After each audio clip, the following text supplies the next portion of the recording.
ECL-2 The Helpers. Throughout the course of my out-of-body experiences, I've encountered unseen forces that would show up to help me get out of my body, and in some cases to take me out of the experience altogether if it was too traumatic. I've also heard stories from others who've experienced the same helper-like entities that randomly show up at times. Hence, I often refer to ECL-2 type entities as the helpers. I've heard this term before by Robert Monroe, if my memory serves correctly. In every encounter I've had with ECL-2 type entities, I was unable to see them. I'm not sure if this is due to blockages within my own body, most notably my third eye, or perhaps these entities don't wish to be seen at all, so they cloak themselves from view. I've also noticed they don't speak or make any sound. So my first encounter with ECL-2 happened during a sleep paralysis state, before my first out-of-body experience, which I already made a video about entitled OBE Log 1, my first out-of-body experience. But for a quick recap, ECL-2 grabbed my feet while I was in a sleep paralysis state. Then it worked its hands up towards my perineum. However, I woke up before it reached that area of my body. What ECL-2 was trying to do was to stimulate my root chakra in order that I could separate from my body easier. Although at that time, I wasn't attempting to get out of my body, nor was I aware that the sleep paralysis state served as the jumping point for an UBI. The second and third encounters with the helpers were initiated by my calling out for help. In both cases, I was almost out of my body, except for the fact that I was stuck at my head area. In the second case, the helper came and stimulated my root chakra without my resisting. And in the third case, the helper simply pushed on my back upwards toward the ceiling. Thanks to these helpers, I was able to successfully come out of my body during those times. Now, I've mentioned before that you should take caution when calling out for help, especially when in a state of fear, because you never know if there is black goo attached to you, and black goo feeds off of fear, just as other types of parasitic entities do.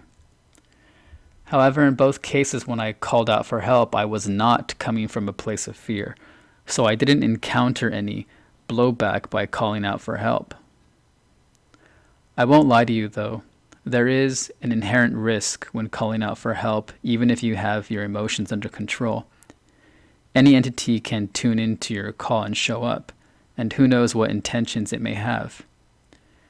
Generally speaking, in the astral or out-of-body states, like frequencies attract like frequencies, so far as I've observed in my experiences. For example, if you're afraid or feel anger, then you'll attract entities whose vibratory frequencies match such negative frequencies.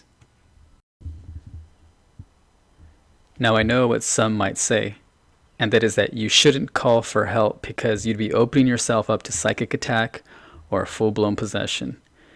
And to that I say, screw that. Only a bunch of pansies would give such advice. How do you expect to learn and level up from your experiences by copying out of every potential danger that presents itself as an opportunity for you to grow? If you call out for help and a demon rolls up, well, good, because you need to know what you're up against so that you can learn how to conquer it. Furthermore, these negative entities will always be within and around your space as long as you remain incarnate in this low-level 3D third dimension, especially when you're fast asleep in a trance-like unaware stupor in your dream states, which is why I advocate striving to become lucid in every dream. Sorry to go off on a bit of a tangent there, but what can I say? It really brings my piss to a boil whenever I hear NPCs telling us, illuminated creator beings, what we should and shouldn't do because they're older than us or have some delusional sense of authority over us. They have no idea how infinitely ancient we are. We've been doing this shit since before they were just a mere itch in their daddy's pants after all. But I digress. So anyways, in another experience I had, the helper showed up again and appeared to be working on my astral body. It seemed as though they were attempting to heal me. I will retell the details of this experience in a future video under the title OBE Log, February 22nd, 2020.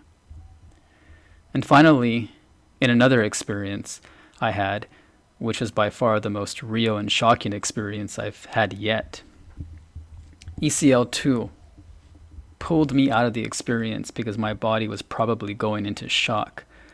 Again, I will go into the details of this experience in another video, as this experience was the revelation that proved to me that I have been living a lie my whole life, and that I am indeed living in some sort of technological simulation.